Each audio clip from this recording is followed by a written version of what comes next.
The following is a presentation of Stewed Productions. Hey, this is Kris Szecsy. We're at BAKFISH Brewing, and this is InterBrews. This is InterBrews. Kris, it's almost as if you've done it before. Wouldn't say that. Are you big on the podcast circuit? I've done one or two, but that's about it. Okay, all right. Well, hopefully, this is the best experience you've had today on a podcast. There we go. I'm going to qualify it as many times as need be to set the expectations mid-bar about where I try to keep them. How's it going? Doing well. Thanks for having, I'm going to say me. Normally I have TD Mike or Kennedy running with me, but they abandoned me today, and I'm on my own, but that's okay. It's a long drive. It is a bit of a long drive, but totally worth it. Pearland. Okay, so I came down West Beltway, loop around, or, to the lower belt. I don't know what we called it, like just South Belt or whatever. But put you right into the heart of Pearland, kind of the newer spots, and then you get. I think this is what. I don't know what you'd call it. It's like down. Is this down? East Pearland. East Pearland. Pearwood, because we're almost in Friendswood. So okay. Yep. It's one of those places I don't get down to enough. Mm-hmm. But every time I come down here, I'm like, yeah, this is a cool, nice little spot. They got a lot going on down here. So, now in BAKFISH, they're down here. Let's do this. There you go. So now we're doing this. BAKFISH. Okay, so I got to ask about the name, I guess, first and foremost. Cool. Where'd BAKFISH come from? So we were looking at starting a brewery, as things begin, and looking into trademark law and all that fun stuff. Mm-hmm. And the easiest way of doing things was to just make up a name. Yeah. So we took our initials as Brian and Kris, BAK, and then we slapped fish on the end of it because my undergrad was actually in marine biology of all things. Oh, so, cool. Yep. All right. Cool. So, okay, so I got to ask, if you were aiming at marine biology and you hit brewing. Yeah, it's a weird little thing. Marine biology is more of a great hobby. Mm-hmm. So I got that degree. I actually worked as a chemist in the oil field for about 10 years, which is a great job. And then I left that into brewing, which is more of a great hobby. Yeah. So I went from, no money to making money to back to making no money. So, that's kind of the path I followed. Now, back when what is your official opening date? Don't you have an anniversary? We opened up in March of 22 years ago, 2014, 2015, whatever that ends up. Cool. Yeah. I don't know. Right. It's been a whirlwind since then. I can't keep track of time. I bet. First brewery in Pearland, right? Yes. You beat out those other guys over there. We opened the doors for them. The city of Pearland. When you initially said, hey, let's open a brewery. What was the initial response? So they really, really wanted a brewery, but they were not about to change any laws for me or break any rules for me. Sure. So I was super supportive, but they were always like, "No, you still have to do that. No, you got to do this. No, you got to do this." And that process was quite tedious. Yeah. So okay, but they're happy to have us. They've been big supporters of us the whole time. Okay, so what was? I guess historically there's never been a brewery in Pearland. That is correct. So you're the first. The first. That's kind of cool. Yeah. You should someday they'll have a statue of you in downtown. I don't know about that. Maybe. No, I don't know. We'll see. Well, that's cool. So, okay, how did you get into beer? So if you're doing marine biology and then working in the oil field, and that's where did the beer? Now, it started out as this hobby in the dorm rooms. Where'd you go to school? A&M. Yep, little school. Yeah, heard of it. So started out as the dorm rooms and different motives back then. Okay. What year are we talking? Late 90s. Okay. Yep. So wait, 38, 90, 40. We're about the same age. Yeah. That's so, cool. Started out there, just doing my thing in the dorm rooms. Just trying to make alcohol at that point. Yeah. And then I get done with that. I get a career. It's like, hey, it becomes this hobby, and it steps up a little bit. It's like, hey, I've got this biology degree. Let's put it to actual good use. And, I understand science and that kind of thing. And then, over the course of 10 years, I was doing corrosion work, which is water chemistry, CO2, fluid dynamics, stuff like that. It's like, hey, this translates really, really well. So, yeah. Was that every day when you were doing some of those tests where you're like, I could be doing this for beer? Or was it, when did that thought process start happening? It was It's in the back of every home brewer's mind. Yeah. Always. And then it kind of got serious when I started talking to my partner, and it's like, hey, we should do this. And the oil and gas was taking this little dive that it took a couple of years ago. And it's like, hey, if we're going to do this, let's go. I was still on the right side of 40 then. So it's everybody has a unique story, but there are definitely some themes that run throughout. Numerous Aggies in the Houston area and Texas craft beer industry. One, I got to ask, if this was late 90s, and I know what I was doing in the late 90s, I was drinking a lot of beer, but I don't know. I had one friend that tried a beer kit, and it was the worst thing I'd ever had. Maybe not the worst thing. I've had a lot of bad things. Let's be honest. Yeah. Worst, it can't live up to that. It was just not one. I'm not sure. I think like amber ale maybe or something. And I didn't have any reference point for that at that moment. But he brought it in. He's like, I made it, and it's one of those Mr. Beer kits. Oh yeah. So we all went through those. Yes. Yeah. So it's like what he could have hit is, had he been like an expert brewer, it's like there's a ceiling on those Mr. Beer kits, right? But he was the only one. Like when I was that age, late 90s, I'm like, I don't making beer. What were there any other people making beer around you, or what sparked that idea? Yeah, I had a couple of roommates that were into it. Okay. They were doing the stovetop batches and stuff like that. And, we kind of went from there. And because that was really, that's really novel back then. That's the thing that amazes me the most is when you think about the history of the craft beer movement. It's been so rapid. Like the 90s, anything pre-2000 is like BC. It's like, when you think of like information and like acceptance in the general population and stuff like that, that's a lifetime ago. Oh, absolutely. And we were not making good beer at the time. Yeah. We were just, happy to create alcohols. What we were. Like what style, what were you trying to emulate? What were the styles? What do you remember? Like, I know we'd do stouts because they were the least offensive at the end of the day. And I think it's because that dark malt was just covering up all the flaws we had in those beers. Yeah. Yeah. I can only imagine, like the way I lived in college and around that time with roommates. Yeah. If sanitation is the key. Oh yeah, everyone was funky and not fermented well, and fusel alcohols everywhere. But yeah. Okay, so stouts. Yep. What beers were inspiring you to make beer? Well, that goes back a little bit further than that. I actually grew up in Wisconsin. Okay. And found my way down to A&M somehow, which was just mainly I wanted to get out of the cold. Yeah. But you did. Yeah.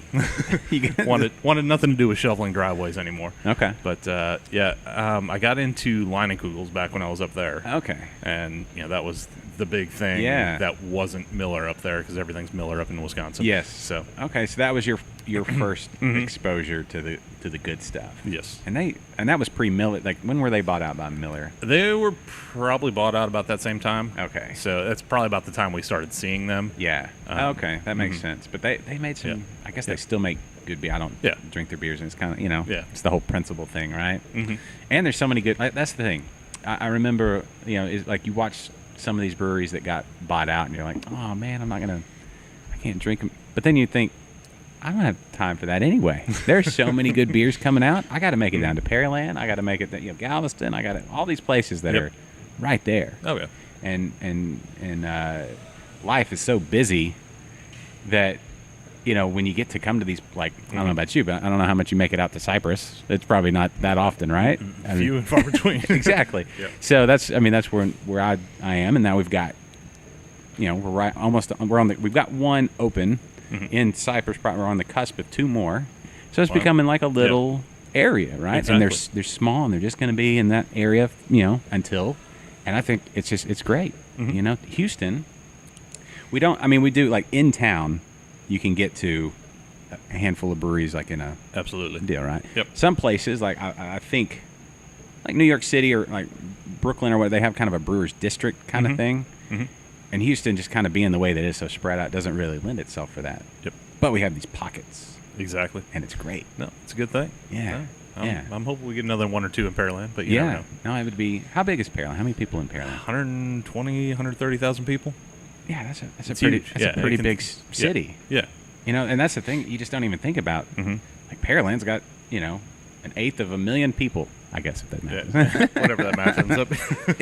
That's a lot of people. Mm-hmm. A lot of people that are thirsty. Oh, yeah. It's so humid. Yep. People need to drink more. Exactly. Speaking of drinking, let's talk about what we're drinking now. Your wit. This is delicious. Glad you like it. Tell me about it. Cool. Started out as a kind of traditional wit recipe. It's malt or Pilsner malt and wheat malt, and then we hit it with the sweet orange peel, which a lot of people use the bitter. I like the sweet. That's just me. Yeah, I like it. And then of course coriander, and then we do a little bit of chamomile in there as well. That's what it is. Yep. The chamomile. That's why I'm so relaxed right now. Like I'm just There we go. Yeah. all the tension I came in here with. It melted away the moment I started sipping on this beer. There you go. I've made a chamomile beer before, and it worked. I love the smell too. Like when it hits the boil. Absolutely. That's good stuff. Yep. When do you put the chamomile in? Is like a Just before we start whirlpooling.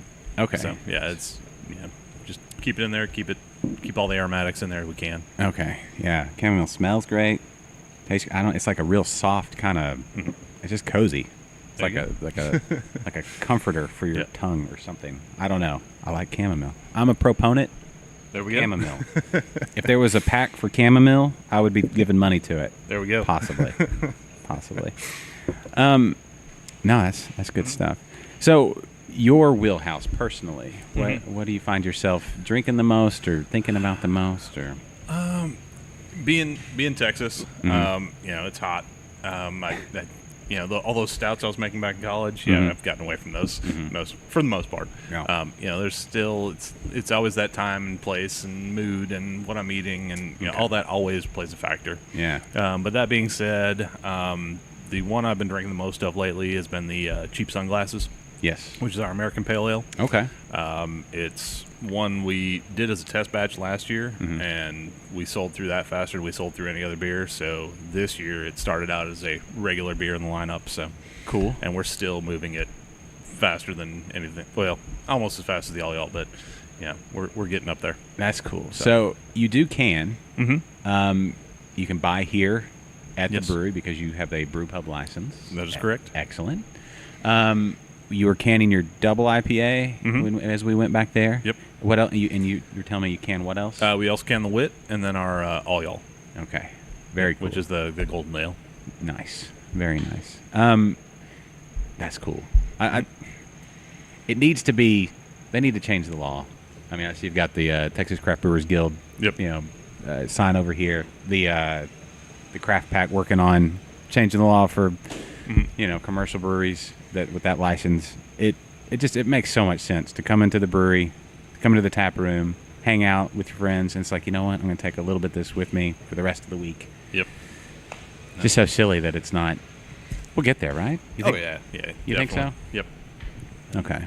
No. Are you? We were at CBC a couple 2-3 weeks ago, whenever it was, the Craft Brewers Conference Out in Nashville. Yep. And in just about every session I sat in on, somebody would mention the messed up beer laws in Texas, and it is surprising how much national attention it's actually getting. Yeah, you want to be known out there, right? You want to have a reputation as among certain things. Yes, but when your laws are super shitty, it's maybe not the reputation you want to send out to the rest of the country and the world. But we've got it, so hopefully we can change it. Yep. Because it's getting the attention now, so Yeah. the more attention it gets, the more people will be, hey, that doesn't really make as much sense as it should. No, it does not. Hold on. I plugged in a. Okay, I think we're good. Yeah, I had that other. I had the guest mic potted up, and I'm like, oh, I'm hearing a little bit extra. And there's a very long.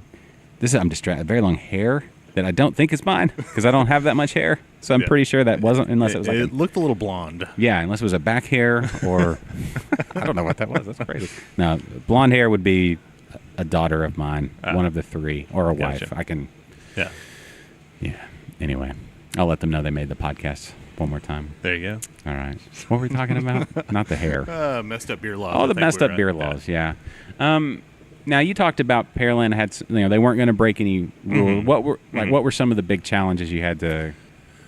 Well, they didn't have anything zoned for a brewery. So they do zoning in Yeah, Pearland. yeah. Okay, so Houston, it's just kind of. Well, there's no rhyme or reason to the zoning, but they have zones that have to go this place was light manufacturing or something like that. Okay. So we're like, oh yeah, totally, that's us. We're light manufacturing and canning and. How do they stuff define like that? Because it's like they've never had a brewery, right? Exactly, and I think it's just some guy going, we don't. It doesn't say brewery, so you can't do that.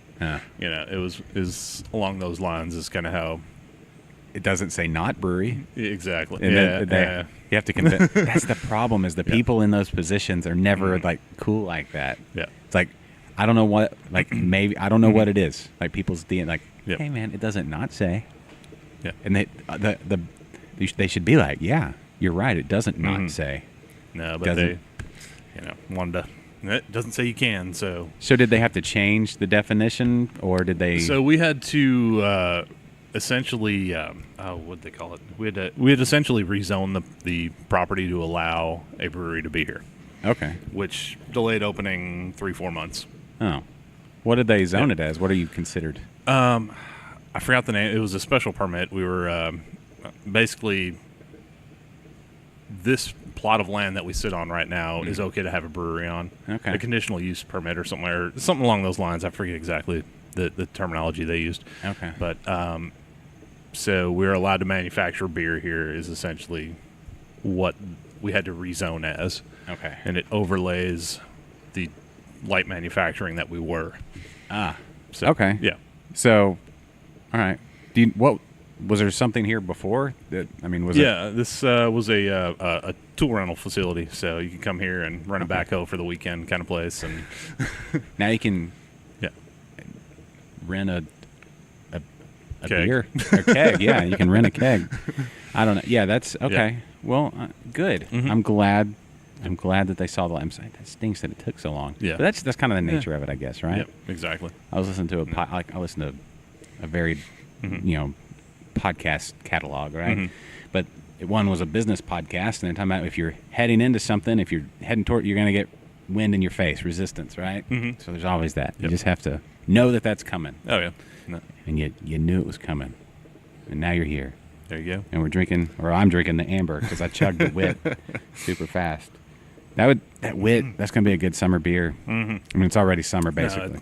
It's Texas, so it's a little 5% porch pounder. Yeah, that's fits that vein for me. Nice. Tell me about your amber. It smells. Amber. I love the way this thing smells. Yep.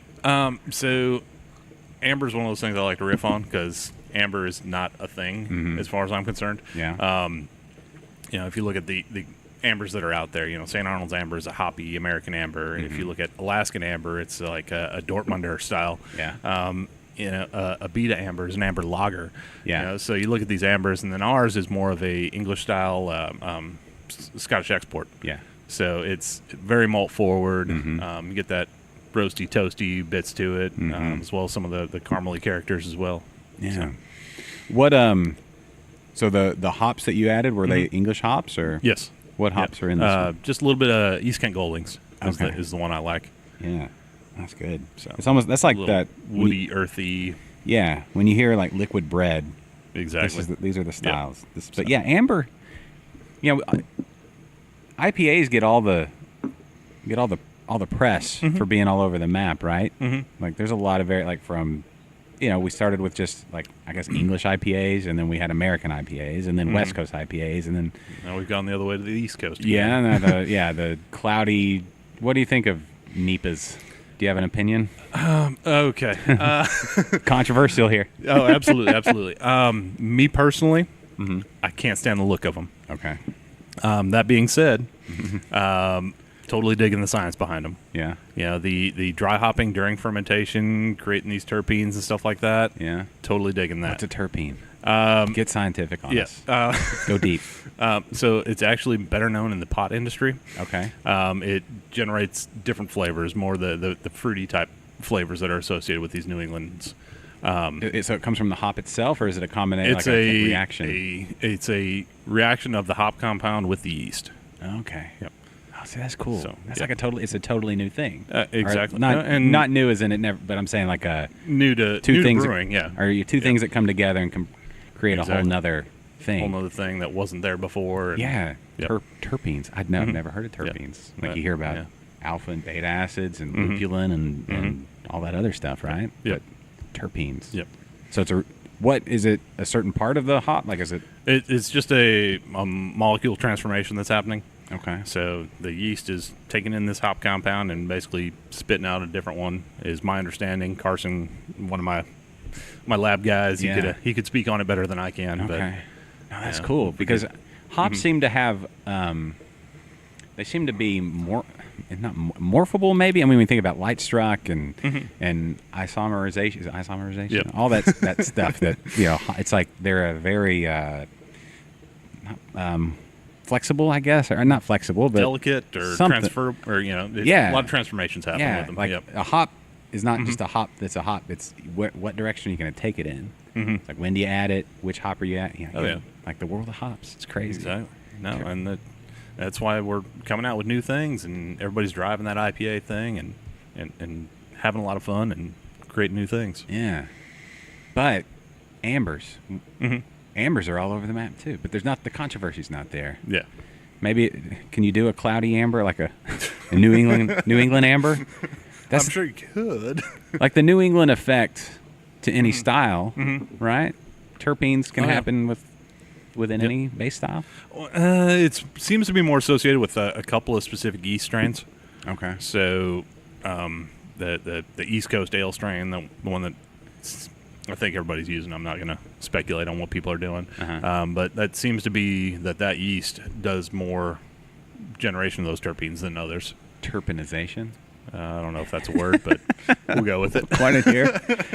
I've never. I learned. Okay, I'm learning stuff today. Right, there we go. That's nice. Thank you. I don't know if I'm the best one to teach you, but well, you've at least got the you got the spark. Like now, I got to I'll dig in. Oh yeah. We'll let the internet and I don't know. There's a new book by Dick Cantwell. Yes. Maybe that has a little bit of.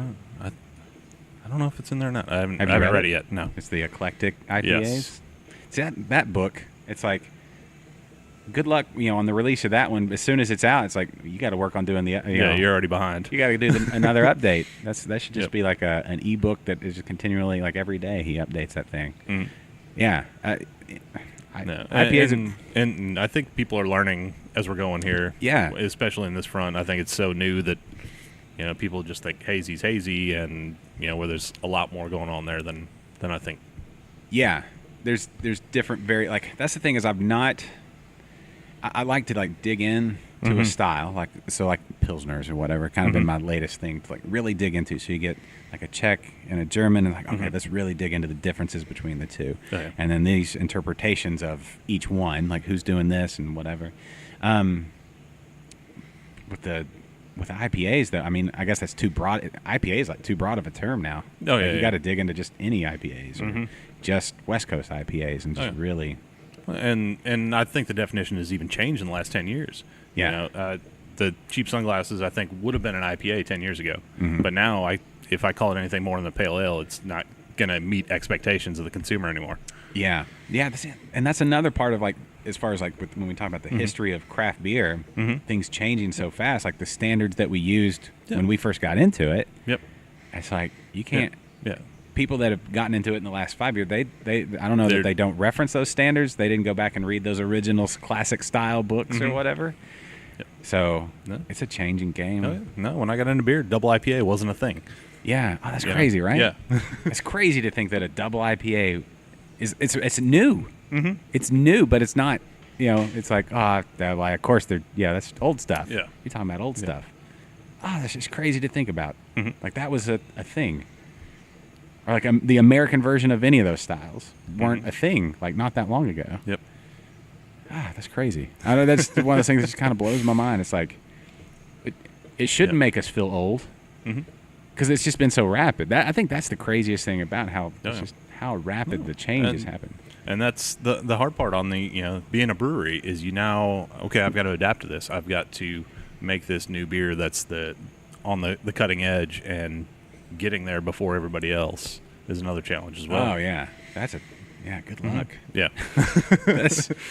I don't know. It's almost like, do you do that or do you hold back and wait for the cycle back to what you're come back down? Yeah, do something like Like what's on the very bottom of the cycle right now. That'll be hot in another year. 10 years ago, the IPAs were how bitter can you make them? How bitter can you make them? Well, Yeah. we figured out it's not necessarily bitter doesn't mean good. Yeah. So Yeah, I think we've come back. Yeah, what's like? I'm trying to think. Like, what's the furthest? Like, maybe like ambers. Maybe ambers are being the most taken for granted now. Maybe Very much. Yeah. or brown ales or something along those lines. Yeah. So When do we go through the re-revolution? Like, it's just crazy to think about because that was not that long ago. yep. Like when St. Arnold came out with amber ale and the brown ale, or now ale wagger, whatever they call it. That was blowing people's minds. Yeah. Yeah. Well, sorry. That's just kind of goes through my head. Your amber's delicious, though. Glad you like it. Yeah, that would be like this would be good with. That is my favorite beer to pair with food. Yeah, it would be very versatile with just about anything. I've been eating a lot of steak lately. This would go great with steak, Yep. burger, Exactly. pork chop, ribs, any Name meat. it. Yeah, Yep. yeah. I did a beer dinner with it. They did what was fun with that beer is they actually did it with a surf and turf. So they had a smoked pork tenderloin and a blackened sea bass or something like that. Yeah. And that char on that sea bass was enough to bring it out, but the beer didn't dominate it. Yeah. It was this beautiful blend. Yeah. And then, a wild rice mushroom risotto thing with it, and Yeah. fantastic. Some of that nutty flavor from the rice and the mushrooms. Yeah. Oh, yeah. When was that and where was that? That was at Grazia, which is Okay. a Italian restaurant in Pearland. And they have another one in Clear Lake area right now as well. But they're real good, super supportive of us. One of the Cool. first accounts we got. And Well, good for them. Awesome people. Grazia. Yes. Okay. In Pearland and Clear Lake. Yes. Give them a shout out. So obviously they have Yep. good taste. Yeah. I like to think so. Well, if they're doing beer dinners, that's Yeah. the one. That's the one place that things haven't evolved. Maybe they definitely haven't evolved as fast as styles within the like beer proper. It's like you still go to like neighborhood Mexican restaurants and they're serving the labels, right? When you've got beers like this that would go great with fajitas, like beef fajitas. Oh, absolutely. Like that. Yep. This would kill No. it. Yep.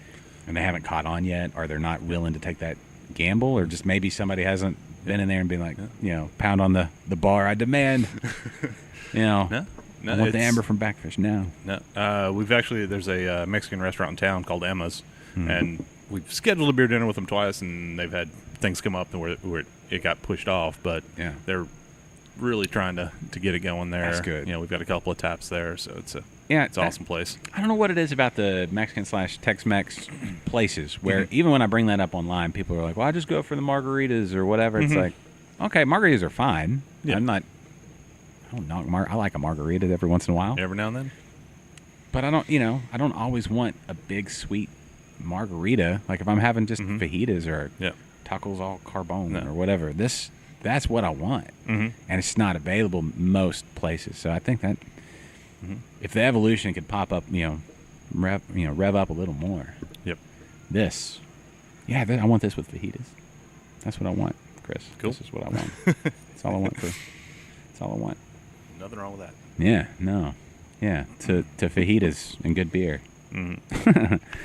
All right. So Texas A&M. I'm trying to think who else is from Texas A&M in the brewing industry. Around here, or Just in general. In general? I I know. I think his name's Jason with Adelbert's. yeah. Okay. He's who else? There's a number. Galveston Island, Mark. Also. Yes. Okay. There's the other new one in Galveston. I don't know his name, but I know Devil he in went the there. Deep? Yes. Okay. I don't know his name, but I know he's an A&M guy. Cool. Top of my head, isn't What, New Republic? Are they? New Republic Hall? Yeah. What about what is Blackwater Draw. Blackwater Draw? I think they've got another one coming up. It's in the I know plan, they're works. shutting their brew pub down and going to the main, Blackwater yeah. Draw for sure. But I think Texas or College Station has They got another one in the works. in the works. Wouldn't surprise me. I think it's been for a while, so Right. it's one of those you watch and you wait and you see Exactly. because the names come out and like the licensing gets distributed, but then it's like Yeah. plans change and it's like Yep. what type of license? Because that's another thing that gets thrown in. Like, Mm-hmm. you got a brew pub license right off the bat. Yep. Was that post law change? Like after No. We didn't get serious about the plan until after that law changed. Okay. So and it didn't make sense before that. Yeah. No. It's that's a fortunate time to because it's you see people changing their licensing and everything else. So that's a real fortunate thing that just happenstance, right? I mean, that's when the plan started. Well, and that's when all the breweries started popping up in Houston. Yeah. If you look at it, That's true. It's been how many years is that? Is that coming up on 4? I guess 2 legislative sessions or 3.5 or. yeah, it's probably right about that time frame. But if you look, a year or two later is when all the guys started popping up. Yeah. Live and Blow and us and Yeah. so Yeah. Eureka and All those guys. Yep. A lot of guys. Yeah. What are the grand plans for, do y'all, is it, when you say, where do we want to be in 5 to 10 years, as much as you can, No, and quite honestly, we were focused on get the doors open for so long that we kind of lost sight of that. We are definitely doing some self-reflection right now. Yeah. And it's like, okay, what do I want to be when I grow up? Between that and just keeping up with what we're doing right now, it's that, okay, what's going to happen, with anything. Right. So. Yeah, there's so many variables with life and the beer industry. Price of oil. Exactly. Price of oil's going up, right? It's like, what do you, does that, Yeah. Okay, random. I don't think I've asked anybody this, but as far as so, I never get into politics on this podcast because I like people to enjoy the the podcast. But there were the tax cuts from the feds. From the feds. Yep. But then also the tariff thing right behind it. Yep. So has that gone into effect, or has either of those things affected you in any way, shape, or form? So the tax cuts definitely affected us. Okay. In a good way? Oh yeah. Good. Yeah. Okay, yeah. great. So quarter one, my tax rates for the feds were essentially cut in half. Oh, that's good. Which is good things. Right. I always reinvest in that money. Brought on the social media person. As part of that. Super smart. Yep. And going forward with that. And then the tariffs on steel, I don't think are going to affect us as much as the knee jerk reaction everybody made. We'll see. Yeah. But hasn't. There's nothing's changed. Not yet. I literally ordered kegs a month ago, and Price the same. Price was the same. So, I don't know if it hasn't taken effect yet, or if it's just not as big because it's on the materials and not necessarily on the manufacturing of. Right. So. Okay. Yeah. So I guess if it were passed to you, it would be. I don't know if it'd be negligible. I just don't know enough about it to know where it would. It was a significant number that they were changing. I don't remember exactly what it was, but but nothing yet. Yeah. So. Whatever that's worth. I got to hurry up and buy some more kegs here. So. Just double down. We're going to buy 4 years worth of kegs now.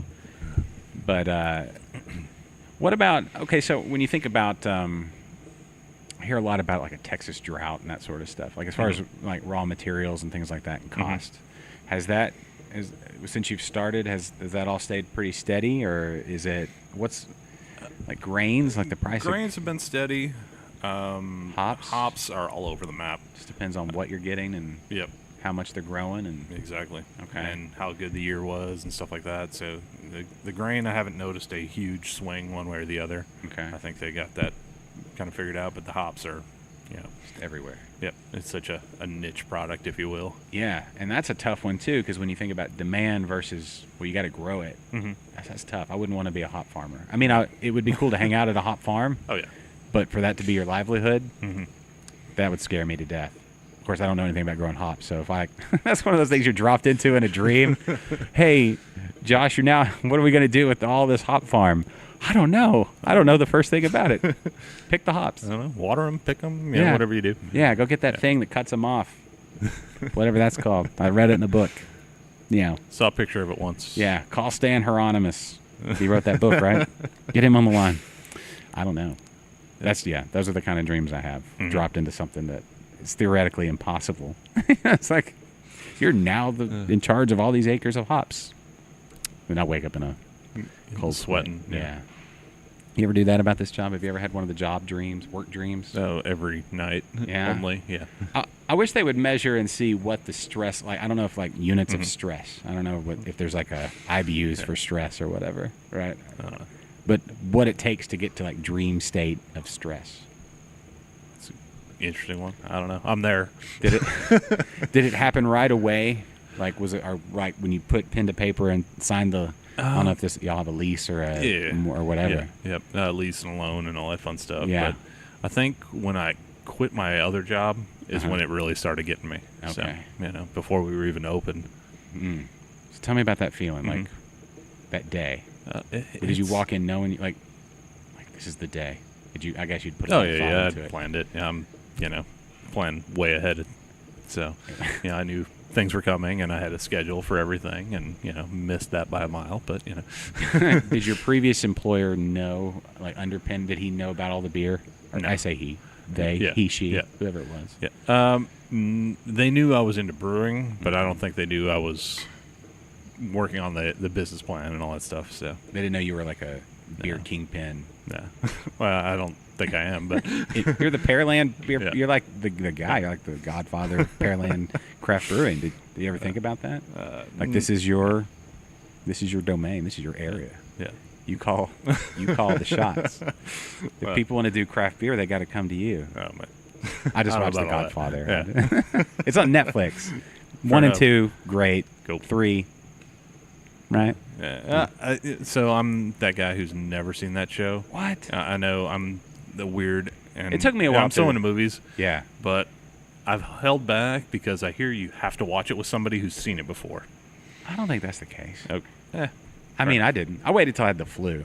Okay. I didn't do it. I Yeah. didn't watch it right away because when it came out, I was too young to see it. What year did it come out? Like 77. Yeah. I was too young. Oh, I wasn't even born if it was in 70s. I was born in 80. So, but yeah, I waited till I had a good flu. Flu is great for catching up on movies and Netflix and all that other stuff. And I watched that one and the second one, and I never, I think I watched part of the third one, but they were like, most people are like, Skip it. skip it, go right to Goodfellas or Casino, which I've seen a lot. I don't know. Yeah.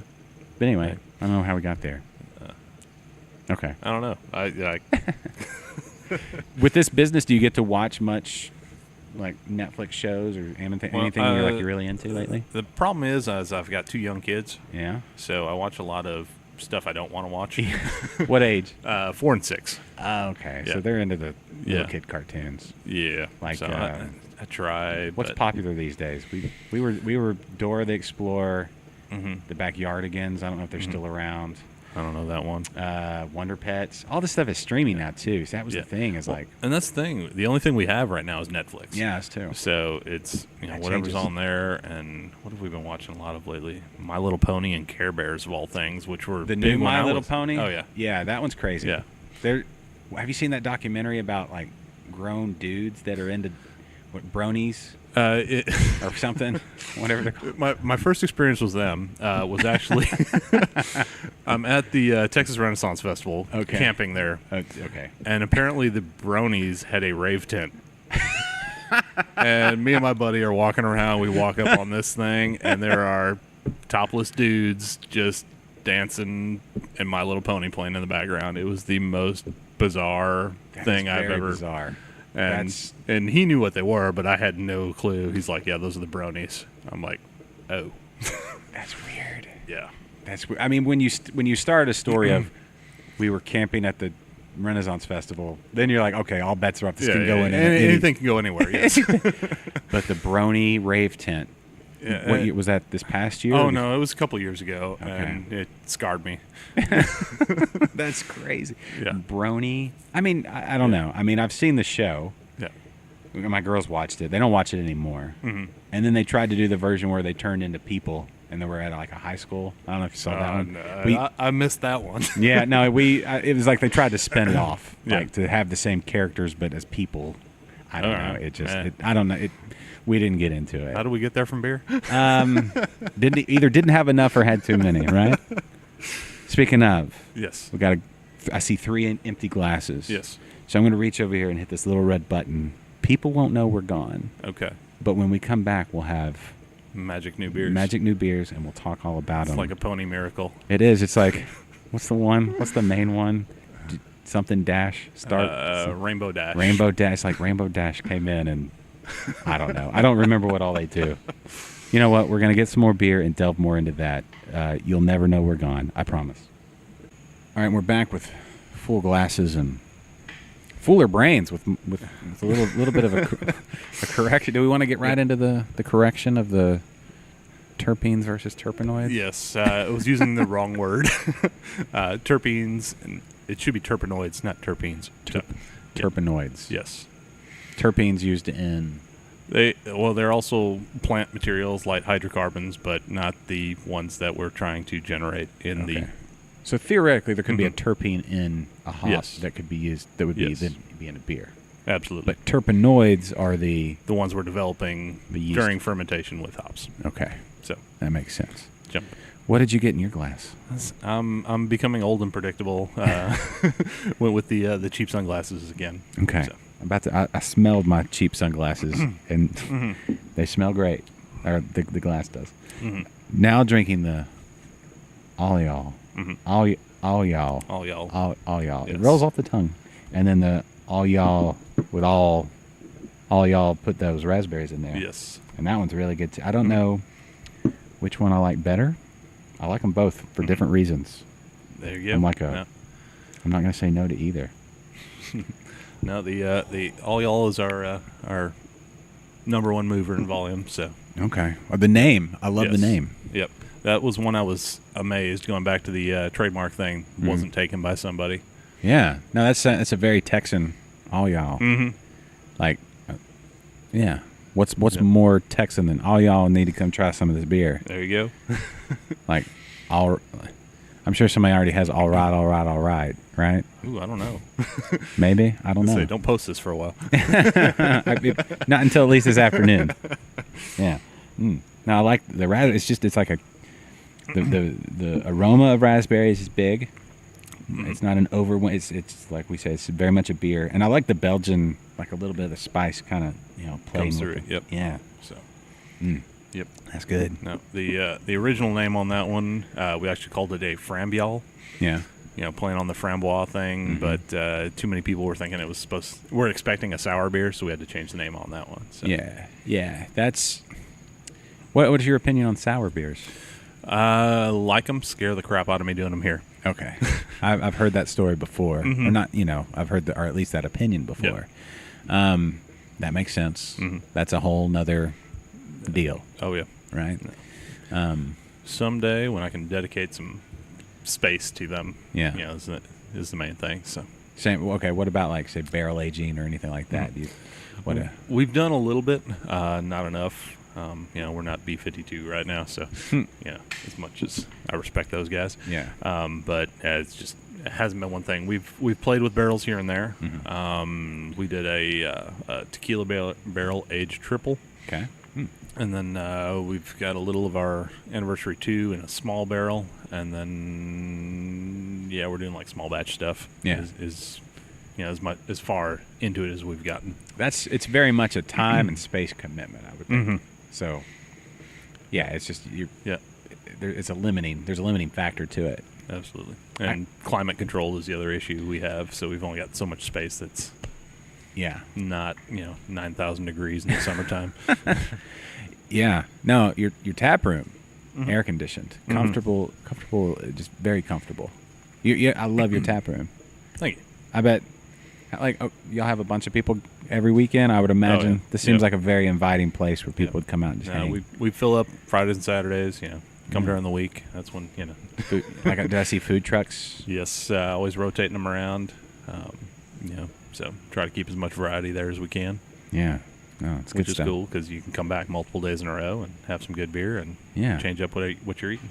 That's the coolest thing about being close to a brewery is that there are so many good beers. Like the one drawback to when you're in when I come down to Pearland for the day or something like that, I've got a limited amount of time, so I need to try Yeah, and 4 you or 5 got to different. drive an hour too. So. Exactly. There's the driving factor now. Until flying drones come and pick me up and carry me to my bed. Those Google cars. Something. Yeah. Yeah. It'll. I think that's Oh, yeah. coming pretty quick, depending on your definition of quick. But being close to a brewery, you can go sit down, get the one beer, get into it, and get in have another one. Because the second beer is always it's a different experience than the first one, and you owe it to a beer and to yourself, I think, to really take the time to get into a beer. Yep. That's I think that's the in the Facebook age that we're in. Everyone wants to snap the pictures and say the Untapped, check that off the list, right? But really, that second beer is it's just there's more to it. They need a scale for that. Which beer was this? The second pint you had, or whatever? I don't know. Yeah. That's just maybe that's me getting almost 40. Maybe that's the thing. Yeah. Slowing down, saying no.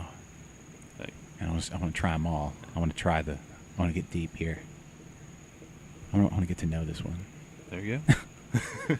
I'm being married. I want to have a relationship with this beer. I don't want to just one and done it. No. Anyway, I it's just I want you drinking more than one too. So. yeah. Right. I mean, you know what? Yeah, if I make a beer and you only want one, that means I probably did something wrong. Yeah. No, but that's the thing. Most of the beers are really good that, you go and you try one, but there is that whole, oh, there's another one over there. I got to try that. I go, what's that? It's you don't take the time to be in where you are at the moment. Yep. That's just kind of society now. Yep. No. It's a whole other podcast. Yeah. Oh yeah. No. We put the Rattlesnake out 2 weeks ago. And literally the next day people are like, okay, what's next? Well, tell me about Rattlesnake. The raspberry. Is this the Rattlesnake? That's the okay. Raspberry All Y'all. Yeah, the one we renamed it. Oh, good. Okay. Yep. Well, I like Rattlesnake. I like that. It's another one. It's fun. Yeah, that's the thing. It's you should get deep into All Y'all. There's a lot of the flavor elements from that yeast. Oh, yeah. There's a lot going on. And then raspberry, that's a whole nother beer. It should have its own. It shouldn't just be Raspberry All Y'all. It's it's Texas Rattlesnake. There you go. I like that name too. I like that. Yeah. This makes me think of Stone Cold Steve Austin. If he were a dancer instead of a wrestler, he'd be the Texas Rattlesnake. Yeah. I like that. Yeah. So. I really like that. There's something in a name, right? Absolutely. I mean, All Y'all is a great beer, but that name's great too. That name sells the first beer. Brings people see in it on the shelf. They'll say, "Hey, cool, let me try that." And then you got cheap sunglasses too. Oh yeah. Those are great names. Really, really good names. I like I Tell YouWit too, but it's just very Texas and yeah, just Yep. Even as a damn Yankee, if you will. Yeah. I think I'm adopted. How old were you when you moved from Wisconsin to? Was it for college? Yeah. No, I moved down here when I was 18. But you've been down here longer than you were up there, right? Yeah, I'm that old. Well, that's what I'm saying. I'm in the same. I grew up in Arkansas, which is not a Yankee by any stretch, but it's a way different deal. Yep. Especially dry county, city of churches. Jonesboro had more churches per capita than any other place. And then you come down to Houston, which technically is still Bible Belt, I guess, but it's a way different big city versus small town. I've been here. I'm going to say, well, not years-wise, not as long, but the first few years I was in Arkansas, I was in diapers. Let's be honest.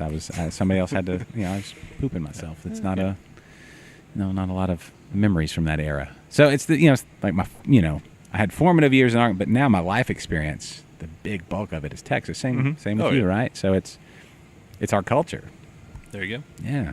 I mean, you remember a lot from then. You bring it here, but the day to day. This is who we are. Exactly. Yeah.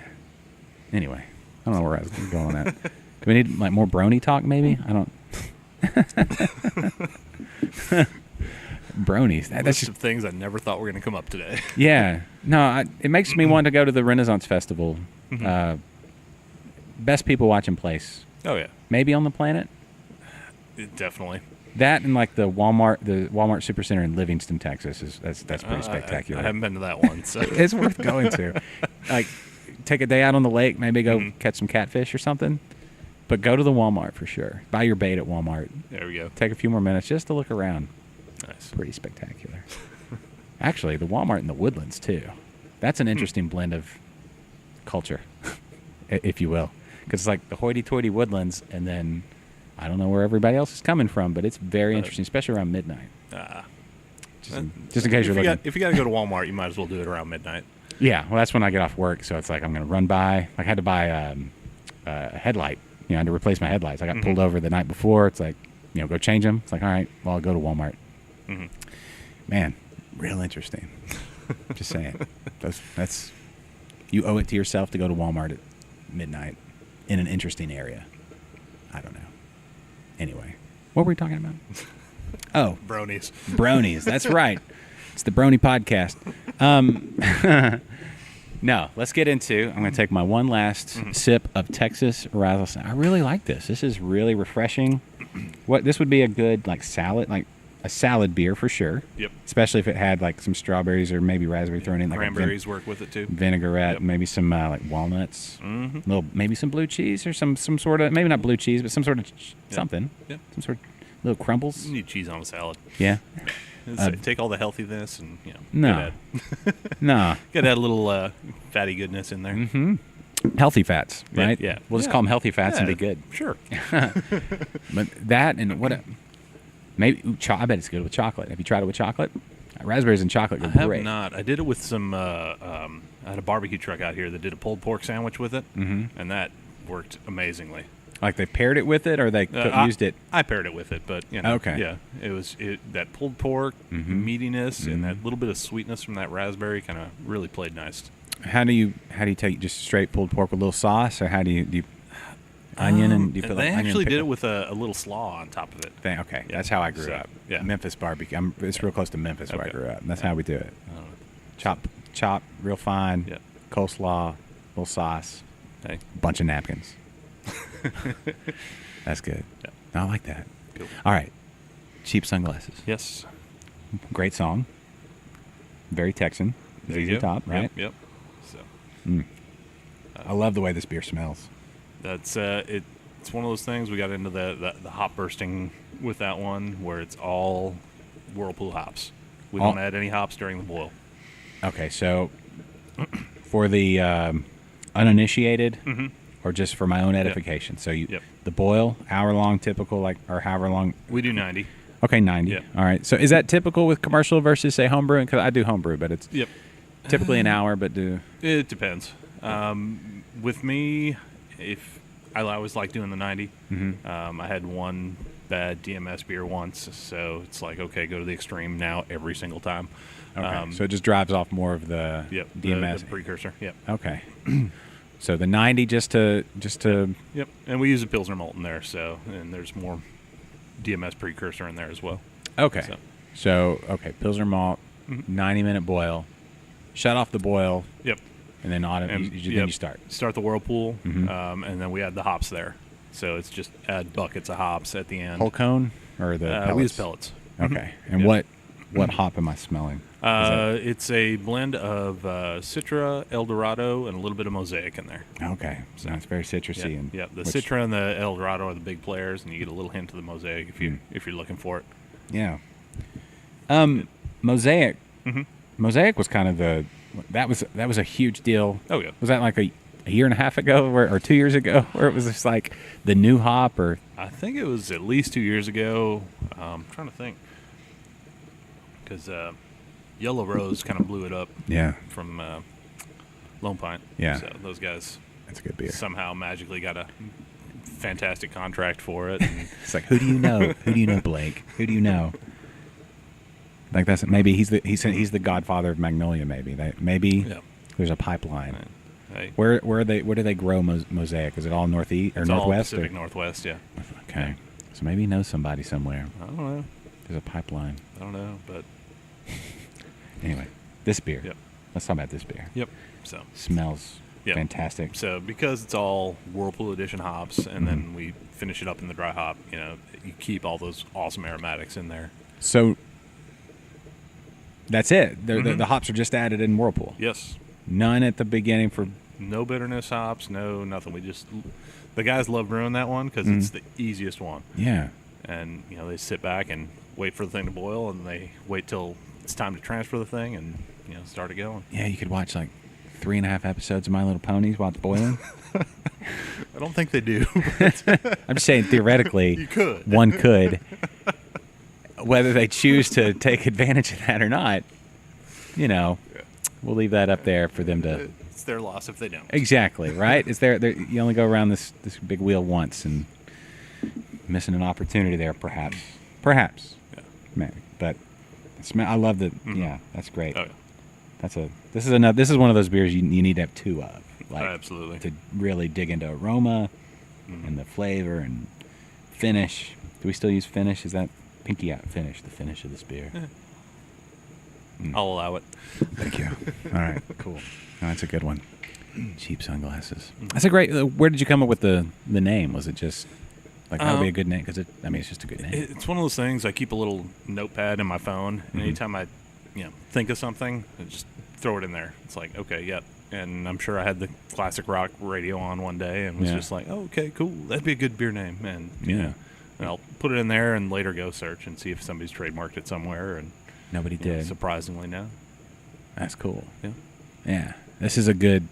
I'm going to label this as a late afternoon Houston Pearland summer beer. Absolutely. Like when that sun starts going down, and the humidity drops 1.5%. From 100 to 101. You get that breeze for just a little while Yep. before it all just stops. At least y'all are pretty close to the coast down here, comparatively speaking. Do y'all get breeze all the time? Like around in Cyprus, like at midnight, it's like it just shuts off. Like somebody flips a switch. We've usually got an okay breeze here, but it's always blowing this way and never crossed through the brew house. Okay. So it's blowing, but it's not helping us cool off in the back. Okay. So Well, all right. How far are y'all from? What's the closest beach to here? Is it Galveston Beach or? yeah, probably one you'd go to is Galveston. I think the bay might be closer, but Okay. nobody goes there to swim or anything. No. But how close is that? Like 20 minutes? 30 minutes. 30 minutes? Yeah. Okay. Yeah. I like when I drive down here, it's definitely a different look, topography and all that. You definitely know, all right, I'm getting closer. Yeah. As opposed to the flat. It's flat here, but I don't know, like something about the vegetation looks different or something. Greener. Lusher. Is that a word? know. Lusher? More lush? I don't know. I imagine we got a couple more palm trees. Maybe. I don't know. I have a thing against palm trees in my neighborhood. Let's say no. I don't- Can't see any. I don't see any from here. I see pine, I see pear, I see maple, I see crepe myrtles, and various others. But I pass some palm trees here. Hey. People have palm trees in our neighborhood. We're way up there. We're an hour and 15. From the coast, yeah. Yeah, and it's like, I mean, you can if you want, legally speaking. I don't know. I wouldn't. I personally wouldn't have a palm tree in my yard. They don't really listen to me, though. Yeah. What are we talking about? It's just no beer. It's like all trees. Trees and bronies. All right, well, we need to talk about some of your other beers that we may not get to try actually on the show. Cool. So, Defying Gravity or Double IPA, you were canning it today. Yep. Tell me about that one. It's, I don't know. It's just, to me, it's a good, big, drinkable double IPA. Where I was talking about earlier, where people, I felt, got a little crazy going with the, over hoppiness, over bitterness on double IPAs. We took more, what I think is a balanced approach to it. So it's not, it doesn't punch you in the face with resin and stuff like that, but it's got that awesome hoppy flavor to it as well. So, Yeah. I find in general the double IPAs are more approachable for, like, some people will say, oh, I'm not a big IPA person. I'm like, well, a double IPA may be more, the balance for a double IPA, because the malt is built up for the higher ABV and that sort of stuff. Yep. So, yeah, I'm anxious to try that one. I love double IPAs. My wife is a huge huge double IPA fan, Nice. so Yeah. if I don't take her some of that, Okay. she might not. She, I don't know. Yeah. Your daisy chain beer, Polarizer. Yes. What did you do on your daisy chain beer? So on that one, we were playing with the idea of the New England IPA. Okay. So we took the yeast they used was the East Coast Ale, which is the one that everybody's using for the hazy stuff right now, or the one that I know several breweries are using for hazy. So we took it and we were one of the last ones to have that, or we were the last one to have that path of yeast. So we actually did dry hop during fermentation. Okay. We tried to use a New England-ish recipe, Okay. and then I clarified the hell out of it. Okay. Because So- you like you yeah. said, the haze. It Sticks bothers in- me to look at. sticks in your If I craw. close my eyes and drink one, they're great. They're fine. But the visual. Yep. What was the lineage of your yeast? Do you know who did you get it from? Southern Star to Eureka to we picked it up from Running Walker. Okay, so you were. That's cool. Yep. What did Running Walker do with theirs? They did a lighter. It was I want to say Kolsch-ish or a blonde or something like that, but they flavored it with something. I forgot what it was. Okay. Now, does that when you get it from them? Mm-hmm. Do you get it like? Do you wash it or whatever? Like, how does that work? Is it just they pulled it off, and the yeast settles at the bottom of that cone, so we just pulled that and pitched it into ours. just like that? Mhm. And that's what Eureka did, and Yeah. or I from Southern Star. presume. Yeah. Okay. Okay. But there was no rules in that whole thing. It was just No. like use No. this and see what happens. Yeah. Exactly. That's pretty cool. Pass it on to the next guy. It was like 23 breweries, 22, Something like There's that. a lot. There's a lot. Nobody's ever done that before. No other, nothing that I know of. Not to my knowledge. That's cool. Yeah. Yeah. All right. It was fun. It was awesome. Would you do it again? Oh, absolutely. If you had to pick another ingredient other than yeast, would there be another ingredient? If everybody had to, is there anything you could do that's passable like that? Like, I don't know. Like, I don't guess. You don't use spent hops for anything other than throwing them out or the No. grains or second runnings, like quadruple, like the fourth runnings of. Making a weak table beer. Yeah, I don't know. Okay, well, okay. If you had to pick another yeast, like if y'all wanted to do that again, like if everybody's like, let's make this like a annual or semi-annual or whatever, is there a yeast that you would vote for that you think would be interesting?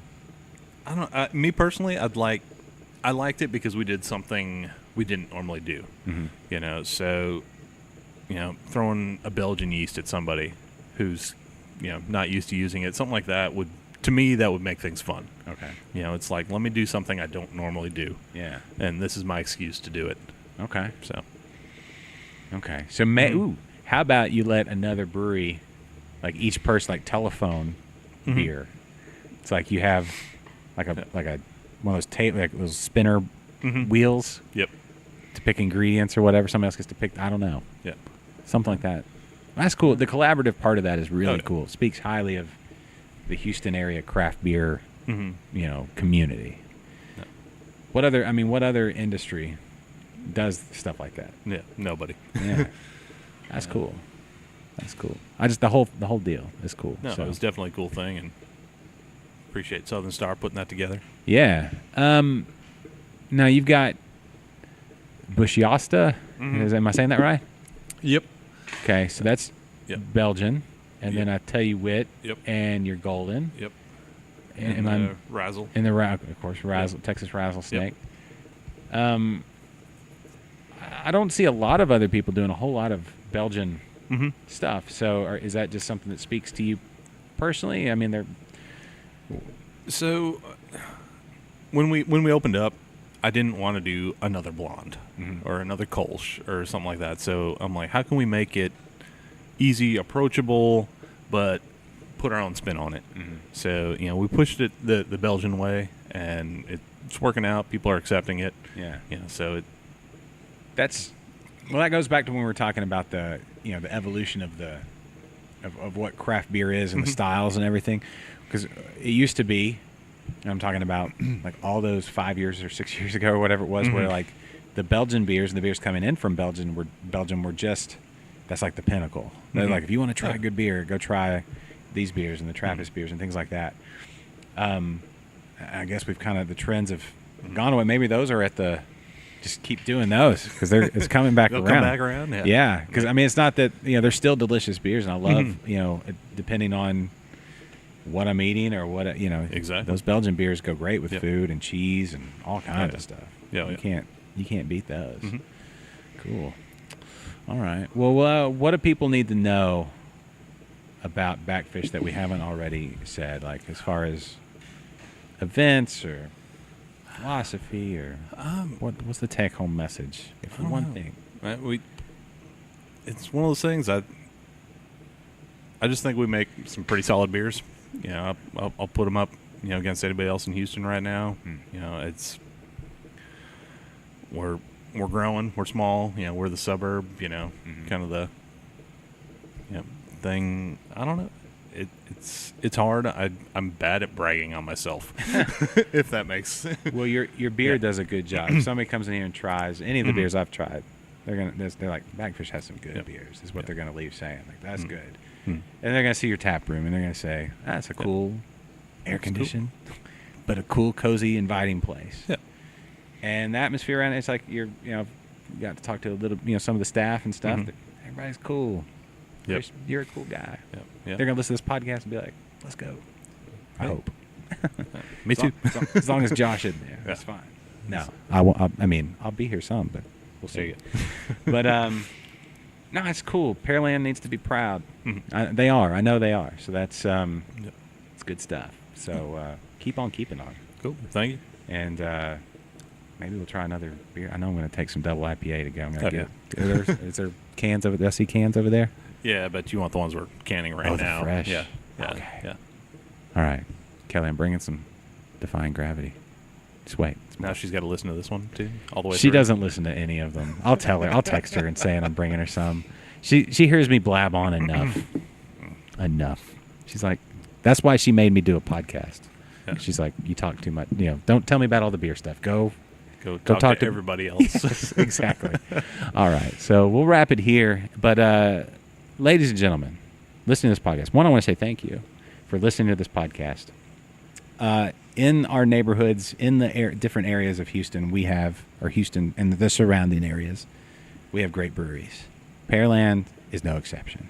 BAKFISH is a great brewery. And you need to come visit and come try the beers. Have 2 of each beer, not at the same time, but you know what I mean. Get deep, right? Right, Chris? Yeah, take a growler with you. Take a growler. Yes, a growler.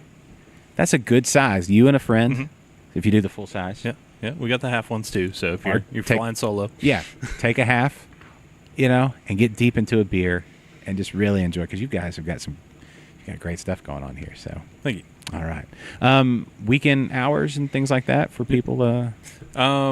Yeah, so we're open 7 days a week here, which is unlike a lot of them. Awesome. So yeah, so most weekdays we open at 3, close at 9. Okay. Fridays we stay open till 10 because we're getting all crazy. Yeah. Saturdays and Sundays we open up at noon.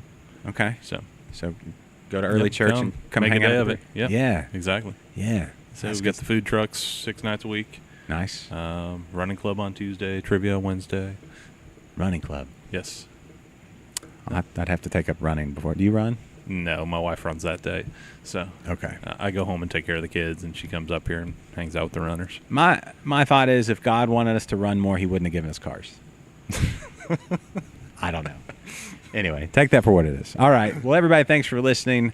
For Chris, I'm Josh. Thank you so much. Come to BAKFISH. Come to Pearland. Come to BAKFISH. Tell them InterBrews sent you. And Chris, thanks. Cool. Thank you. All right. We'll see you next time right here on the old podcast. This is InterBrews. The preceding has been a presentation of Stewed Productions.